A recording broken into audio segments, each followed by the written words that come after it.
as Elijah came during his time to reveal the living God, as John the Baptist came as herald of Christ, and reformation comes in due time to call people of God to come out of Babylon.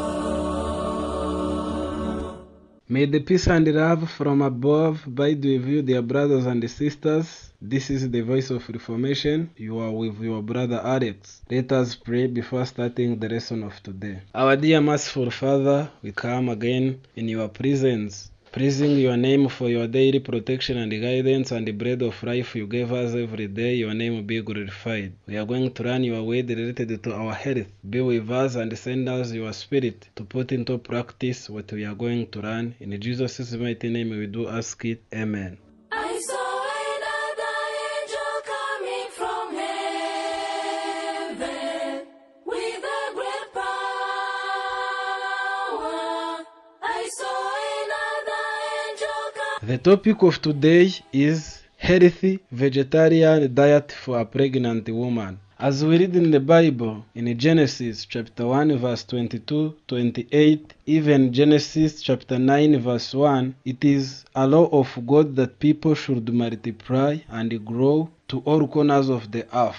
So, to reach on that extent of multiplication, it requires to be pregnant. And as written in Psalms chapter 127 verse 3, it is written, Lo, the children are a heritage of the Lord, and the fruit of the womb is his reward.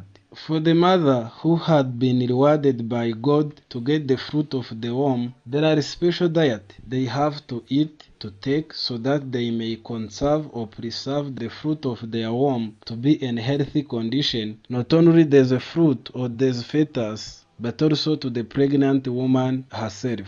So, a mother is not only eating for herself, she is breathing the brain, blood, bones, and even the future of her child. A vegetarian diet, though it is questionable, can fully support pregnancy, but it must be well planned, balanced, and even informed.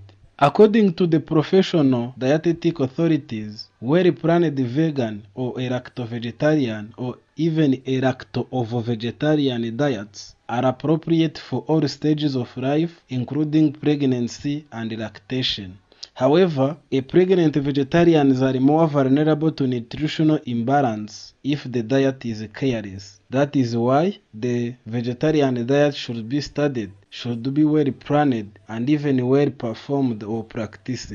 In this short sermon, we are going to learn advantages of a well-planned vegetarian diet during pregnancy, important nutrients a pregnant vegetarian must not ignore, nutritional risks if the diet is poorly planned, and suggested daily menu for the pregnant women, and even daily supplements they should take during their pregnancy. Let us start with the advantages of a well-planned vegetarian diet during pregnancy. A properly planned vegetarian diet offers important benefits. The first, less risk for certain complications. It may reduce the risk of nausea, vomiting, and even some infections like toxoplasmosis and some pregnancy complications. Lower risk of iron overload. While iron is essential for fetal development, excess iron, especially from high meat intake, combined with unnecessary supplements, can contribute to stress, preeclampsia, and even gestational diabetes. It provides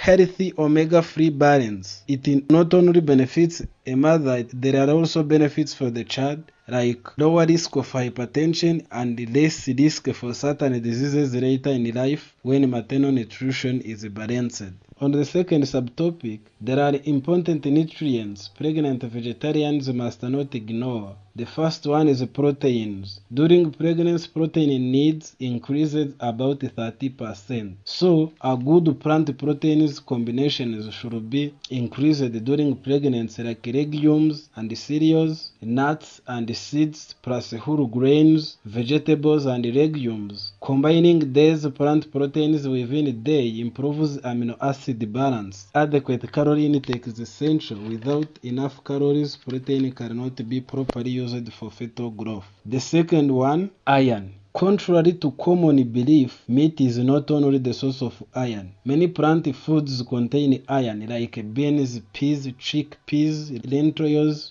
dried fruits like raisins and dates, nuts and seeds, leafy vegetables, black molasses, all of them contain sufficient iron. But the key issue for the iron is absorption. Vitamin C enhances iron absorption. So eating fruits rich in vitamin C together with iron-rich foods improves iron levels. Anemia is necessarily more common in vegetarians when the diet containing iron is not well planned. C. Vitamin B12. This is crucial. Vegan must use B12 fortified foods or supplements. Lacto-ovo-vegetarian may obtain B12 from milk, dairy, and eggs. But vitamin B12 supplements are recommended before conception and throughout pregnancy and even in lactation. Vitamin B12 is essential for fetal nervous system development, so it should not be ignored. The fourth, essential fatty acids. Plant sources provide alpha-linoleic acids, which the body converts into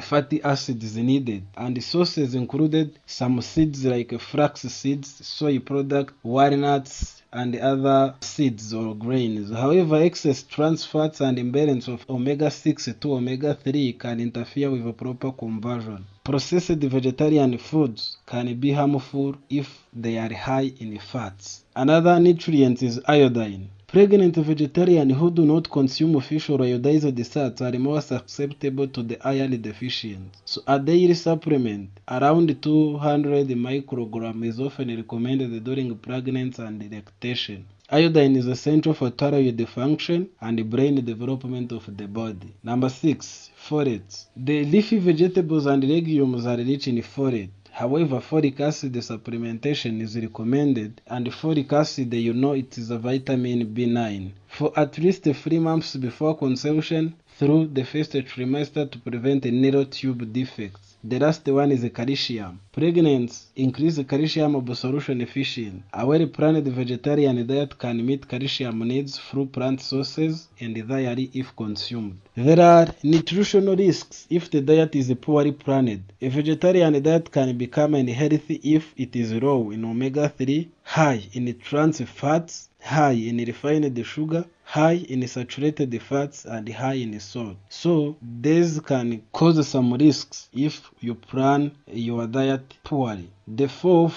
suggested daily menu for pregnant vegetarian women. The breakfast should be made of a whole breakfast of cereal soaked in soy milk for energy, protein, iron, and fiber. It could also contain some nuts, like Brazilian nuts, like walnuts, like chia seeds, like almond, for they contain selenium.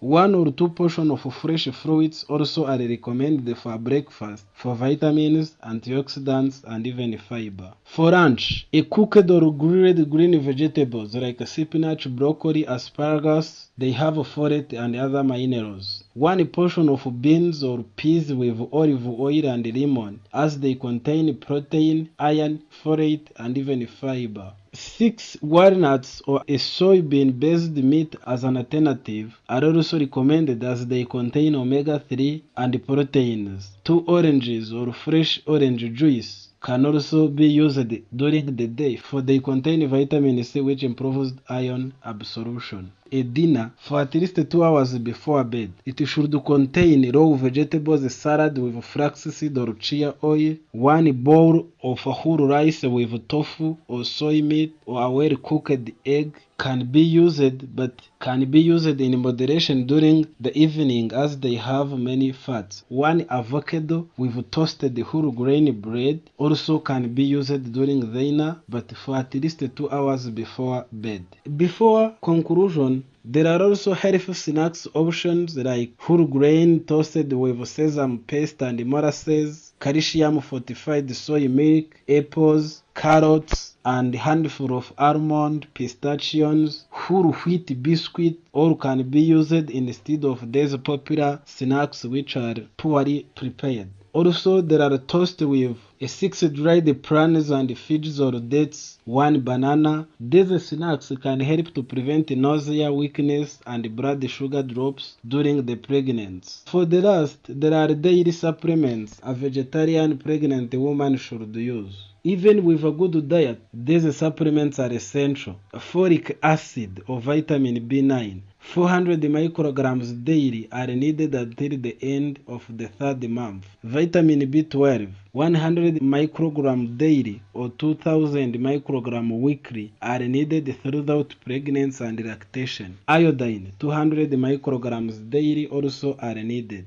Also, you may need the supplements to the fats if daily intake is insufficient. And remember, this is non-negotiable. Many vegetarian diets lack vitamin B12 and iodine, even vitamin D9. This is why taking daily supplements for a pregnant vegetarian woman is not negotiable, but it is a must. So, this is what we were discussing about the healthy vegetarian diet, and we can assure you that healthy vegetarian diet is sufficient if well planned for pregnant woman to supply what is needed for the pregnant woman, her baby, and even during lactation, which can sustain the life of a baby during the first years of life. I encourage each and everyone to back to the original diet prepared and designed by God, so that we shall live the life and feelings of upbeat, so that you may enjoy life void of diseases. This is my wishes and my prayer unto you in Jesus' mighty name. Amen.